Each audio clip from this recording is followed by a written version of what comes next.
everybody, it's me, Margaret, and you are watching the companion video that goes to another one that I made about DIY project journals, whether it's knitting, crochet, both. It could even be for other crafts or projects that you may have around the house. It's chock full of ideas for customizing a journal to fit your own needs. In the making of that video, I ended up designing 3 forms that suit my own needs, and because I'm tech oriented, I wanted them to be able to be digitally editable. So I did them in Google Drive. I thought some of you might like that too. So this video is to help you use those forms as a basis and then create your version of the forms. Now here's a disclaimer. While this is free, remember you get what you pay for. What is not included with this free gift is individualized coaching on how to use Google Drive. So if you are familiar with Google Drive, you're good to go. And if not, you've got Google. So Google your question instead of writing it out to me. Alternatively, I've made it to where you could just print the form and fill it out with pen or pencil. So you're good either way. Now that being perfectly clear, the purpose of this video is more of an overview on the purpose of my forms and their use, and a few editing suggestions thrown in. So let's take a peek. So here we are on my blog where you can get access to these things I've created. So you'll have 2 options for each one. You can either download it to your Google account and use it your own way, or you can simply download it and or print a copy and fill it in by hand. Let's go with this one first.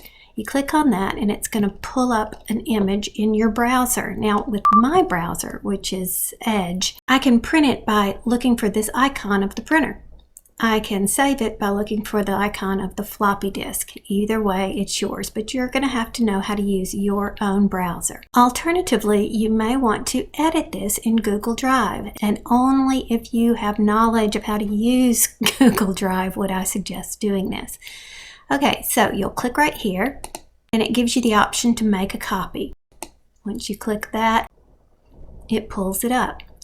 Now you've got notes all along the side here. I'll kind of walk through some of this for you, but of course it's here for you to read on your own. These notes will not print. So the good news is that you could either leave them here for reference later, or you can change these and put your own notes in on the side.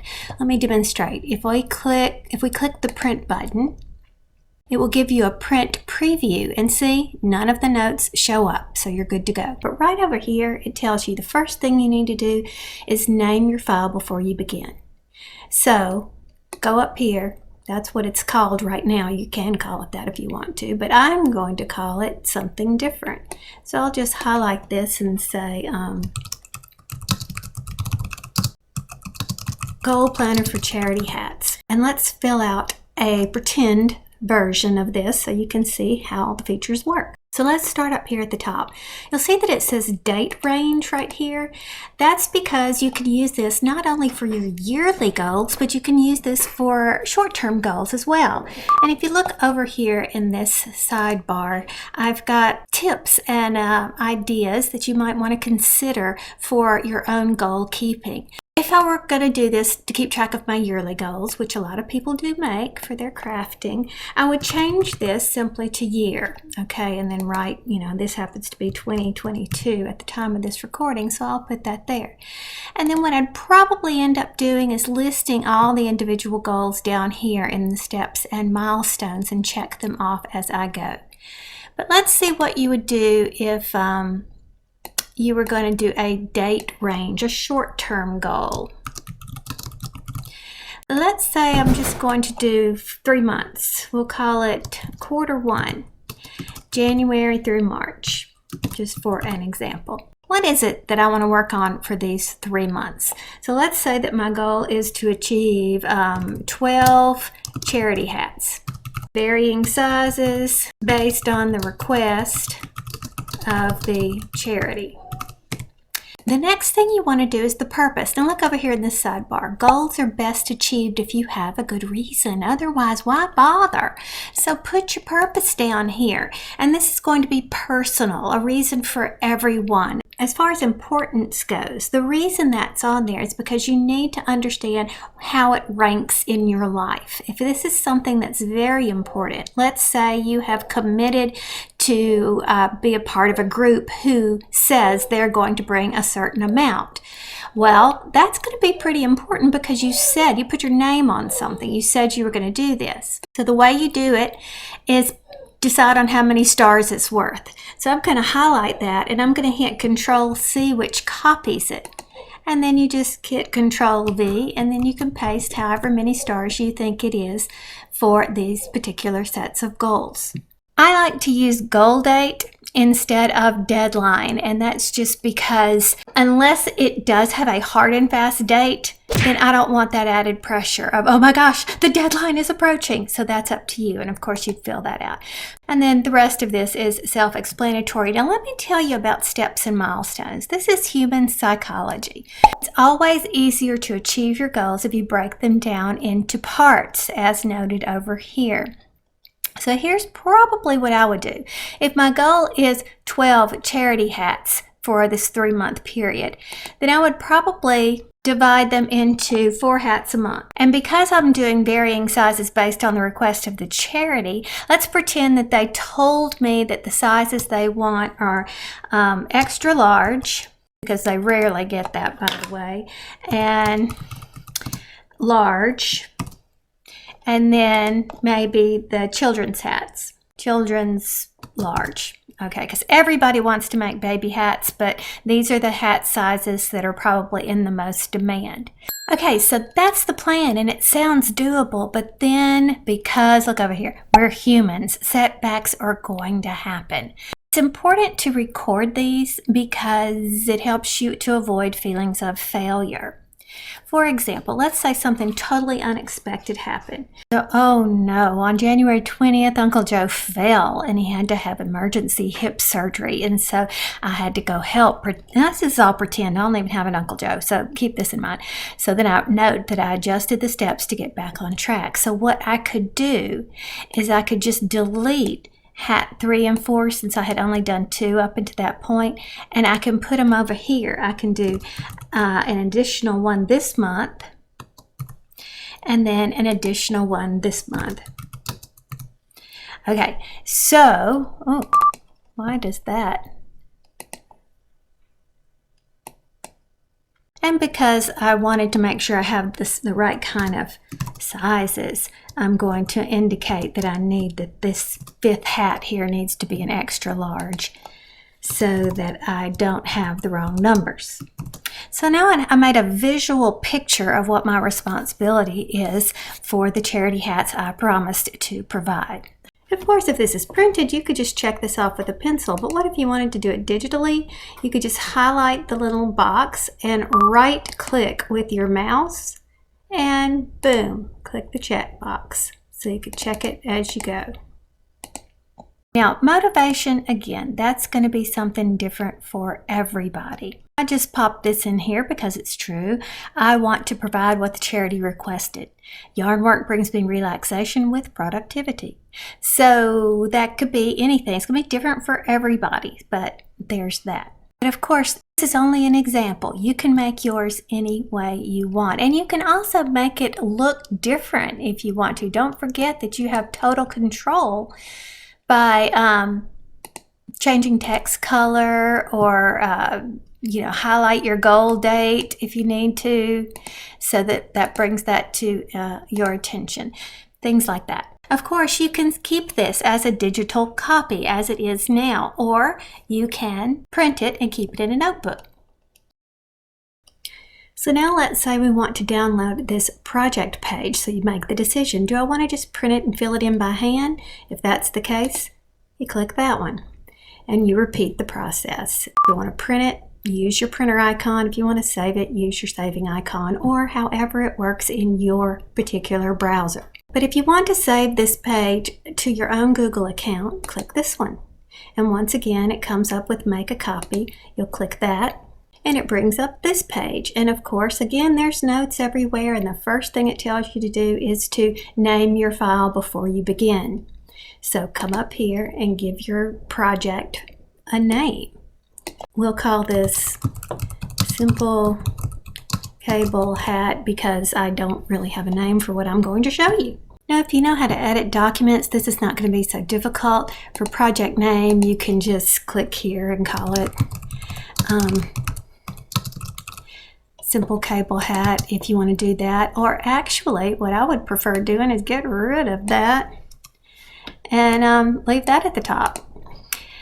Now, of course, all of this is self-explanatory. If you've got a pattern source or link for where you got this information, in other words, you didn't make it up, put it there so you can get to it later. If you save this digitally, it will remain an active digital link. So the hat I'm thinking about is actually one that I had used this to start with, but then I altered it. If you don't want it to show up like that, again, if you're familiar with Google Drive, as you should be if you're using this, you can click up here with link and you can change it to the actual link instead of just a title like that. Now notice that I put this as make for and not made for. That's because you can use this as planning, but of course if you don't like that, change it to whatever you want it to be. Now here's the deal. I left it like this because often I will make a plan for something, as I did in this case, but it ended up changing. I was making this for charity, but look down at the bottom here. Final assessment, I ended up giving it to someone in particular. It was a friend of mine who had cancer, and she needed a hat that was lighter, one she could wear indoors and not sweat. So it was when she had cancer, and I will like to remember that possibly. I don't know. So I wrote that there. But I think I started out with it just being charity, so I could put that there if I wanted. Again, I'm editing this, so I can make this anything I want. And everything else here would be self-explanatory. But I want you to look over here. See these little circles? These are right here. I've given you the note. The circles on the side are meant to be punched out with a hole punch. Add approximately 6-inch length of yarn samples or yarn actually used. Whatever you want to do. For planning, it would be samples you want to consider. For you can go back, remove all of that, and show what you actually did use, if however many you need. And then over here I gave you a prompt for yarn notes, what you would write here. That's, common sense. Do you need to buy this? Is it in your stash? Do you have 2 different yarns you'd like to swatch before you begin to see how the drape is or whatever? That would be there. And of course down here, depending on whether your project is a knit or crochet, you'll want to put that information there. Now, why do I do that? Because if I want to go back and repeat this project, I want to know what it is I decided upon to use. I may have started out wanting to use one size needle or crochet hook and changed my mind on the process and started over. Well, put that down so you don't have to repeat that again. Okay, action items. When you're completing something, it's always beneficial to break it into smaller steps so that you'll know what you need to do. Whether you have to go buy this yarn, or maybe you're going over to a friend's house to compare what they have, what they talk about so much and that they love, and you want to see it for yourself, jot it down so you can see what kind of time frame you have on this. If you're just doing charity hats for a hobby or just knitting for fun, that's not necessary, but it's there if you need it.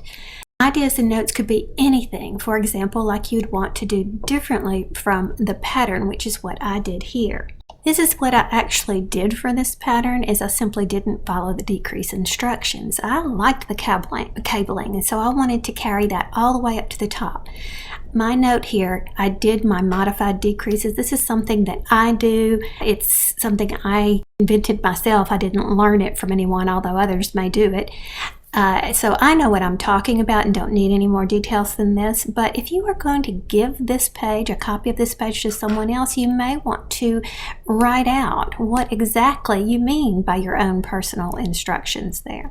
Changing a picture is very simple. Here's a note over here in case you need the instructions, but basically you click it, you delete it, and then you go up here to Insert Image and tell it where you can find it. Where can you find this? Is it on your Google Drive already?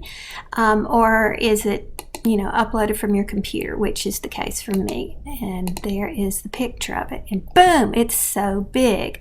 So I can crop the image just like I would do for, anything else. Get rid of all that dead space that I don't need. And I can resize it to fit the area where I have. Now this is so much better than having to print a picture to put in a book or something, because most of our pictures that we have are going to be digital. We snapped it on our phone, right? So there you go. And then of course final assessment is pretty clear. Now here with the little stars, I give you instructions over here. I intended this to be make a copy. Right now I'm hitting Control-C on my computer. Click beside it, Control-V will paste it. And you could just paste however many stars you want and make your own scale. Do you want it to be a 1 to 10 scale, or do you want it to be 1 to 5? How do you want to do it? So that's what that's for right there. In a store-bought journal that I reviewed years ago, fell in love with, and it is no longer available, their project pages included a pocket. And I loved that idea so much because you could put things in the pocket. For example, if you printed out this pattern and wrote notes on it and everything, you could actually include it with your project page, which I thought was a really good idea. You could also include a swatch if you made the swatch. So my solution for that is to simply put your printed page into a page protector. Now before I do that, I want to just demonstrate how I designed that, because I thought it was such a good idea to have samples of the yarn. And it might be after you look at something for a long period of time and you see the two colors together, you may say, I hate that, whatever. But that's how that's designed to be. And of course, by putting it into the page protector and having your swatch with you, you've got everything all together. And like I said, I like the idea of saving that printed pattern with notes. And this is going to work with whatever project page you like best. For example, I've linked this one on my blog because I thought it was so cute. It wasn't exactly what I wanted. That's why I'm not using it. But I did use this to see where I wanted to poke holes. I don't like the holes to be too far in like that, because what I liked was to have it kind of emulate a knit stitch. I just thought that was kind of handy, so I like it best on the side, hence the reason I made mine go that close to the edge. This is cardstock, which is pretty sturdy, but if you're using regular paper, you could put those binder ring stickers for reinforcement if you wanted to do that. But don't forget the awesomeness of a page protector. Inexpensive and a great idea. And I think that about sizes it up. So last but not least, I offer a gift planner. It's a very simple version. Again, if you want to fill it in by hand, you click the appropriate link, and depending upon your software, you'll know whether you need to hit this printer icon or the save button to do whatever it is you want to do with that. All right, so let's go back to the harder part, which is downloading it to your own Google account. It happens the same way. You make a copy to be saved into your own account, and the first step you should always do is rename it. So let's say I'm going to do this one for the month of March. So of course I would want to indicate the month. Now, obviously, we would put the recipient's name right here and their birth date and their likes and dislikes or whatever. But what if we wanted to just alert ourselves to any holiday that may be happening here? For example, what if we wanted to remind ourselves that it's St. Patrick's Day because maybe we have a recipient that always participates in the St. Patrick's Day parade and they need a hat, a funny hat or something like that. Or maybe a green scarf that they would like. I don't know, but you'll have your own reasons, and that's why we're making this customizable. So you may want to alert yourself to anything that's coming up in that particular month. And as far as recipients go, you would of course put their name and their birthday and their likes and their dislikes. What if they don't like a particular color? What if they are allergic to wool or something like that?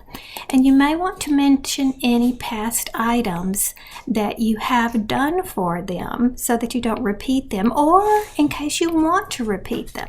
Now, this could be, you might have made, 15 different things for this person. You know, I don't know, but look how it's expanding as I go down. And it's running into this one right here. Have no fear. Just delete it. And you can move these all around as you see fit. Customizable, like I said, new ideas that can expand, and so you can type out any new ideas that you may have, and again it expands as you go down. Now let's look over here at this note where I've put sizes and measurements. I left only enough room for what I would need, and that would be like small, medium, large, that sort of thing, because I am not so advanced as to try to do a fitted sweater or anything like that. If you are more advanced than I did, then you're probably going to need more room for all those numbers you need to properly fit a sweater. So I've included a link here. The link is also in the blog post over here. But let's see what it is. It takes you to this page right here, and it is a wonderful lesson on properly fitting sweaters as well. But she does provide you this printable, which gives you all the measurements you need. And click right here to download a printable worksheet that you can fill out. And that's right here. Now remember that your own software and printer combination will be different, but you don't have to print the instructions right here for taking measurements every single time. You can hit your print button and tell it just to print page 2. And again, this may look different for your combination of printer and software. So you just know that you need to look and figure that out. So that way you don't have to print what you don't want. So I think that's a good overview of the gift planner. I welcome discussion in the comment section, but remember, no questions about how to use Google Drive. Just Google those yourself. And other people will appreciate your comments below too. So share those good ideas below. Thanks for watching. Talk soon. Bye.